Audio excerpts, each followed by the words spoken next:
Hello everyone, it's Harmony, and welcome to the visual dungeon guide for Brayflox's Longstop. This dungeon will become available during the level 32 main scenario quest called The Things We Do for Cheese. When you first enter the dungeon, clear out the enemies in the area, then take a left at the waterfall. There you'll find a Goblin Pathfinder NPC. Speak to the Pathfinder to receive the key needed to open the nearby Longstop headgate. Beyond this gate, you'll encounter the first boss, the Great Yellow Pelican. The boss will begin the fight with 3 regular enemies aiding it in combat. As the battle progresses, it will periodically summon more reinforcements, so you'll need to take them out quickly before they overwhelm you. If left alone for too long, these additional enemies will eventually begin to use Poison Breath, an instant cast, cone-shaped area of effect attack that poisons anyone caught in its path.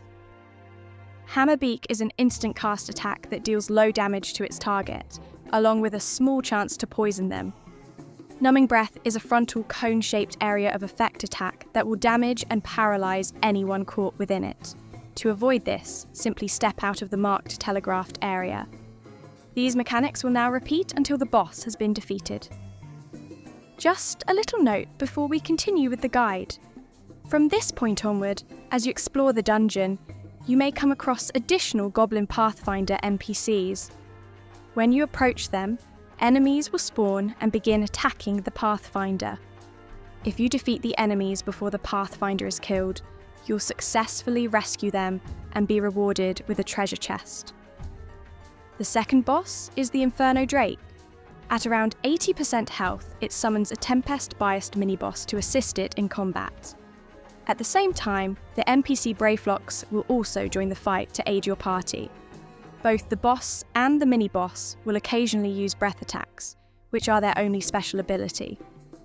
These attacks are instant cast and non-telegraphed, frontal, cone-shaped area of effects. Because of this, it's especially important for the tank to keep both enemies facing away from the rest of the party. If handling both enemies at once proves difficult, the healer can use Repose to put the main boss to sleep while the party focuses on the Tempest biased.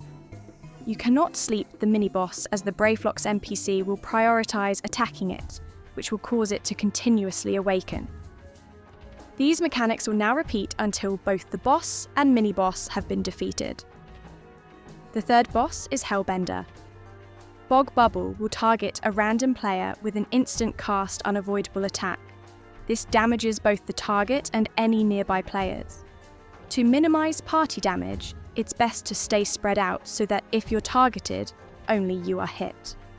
Peculiar Light is a circular area of effect centred on the boss that both deals damage and increases your vulnerability to magic attacks.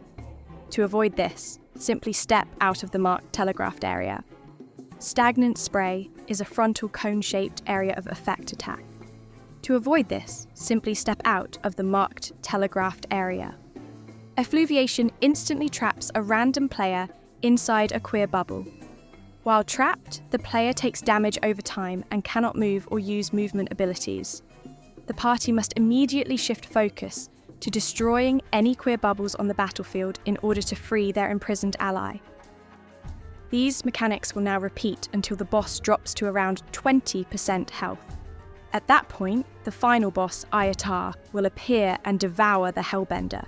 The dragon will remain on the battlefield, only retreating once it falls to about 80% health. Next, we'll cover Aiatar's abilities for when you face him in his lair. If you take damage from any of this boss's special attacks, you'll also receive a damage over time poison debuff. This includes his unavoidable Salivous Snap, a tank buster that deals heavy damage to its target. Use defensive cooldowns and shields to mitigate it. Toxic Vomit creates up to 4 small circular area of effects that appear randomly around the battlefield. If you're inside one, simply step out of the marked telegraphed area. Each circle will then spawn a poison blob, which bursts after a short delay in a large, circular area of effect. To avoid the burst, position yourself safely between the blobs as they appear. The boss will then turn to face a random player before using Dragon Breath, a large frontal linear area of effect attack. To avoid this, simply step out of the marked telegraphed area. Toxic Vomit will now begin to create 2 sets of poison blobs, with a short delay between each. These blobs will burst in the order they appear. You will need to move as before to avoid the first set of explosions, before quickly repositioning as needed to dodge the second set. These mechanics will now repeat until the boss has been defeated. Thank you for watching. If you found this guide helpful, please like, subscribe, turn on notifications, and, most importantly, take care of yourself and each other.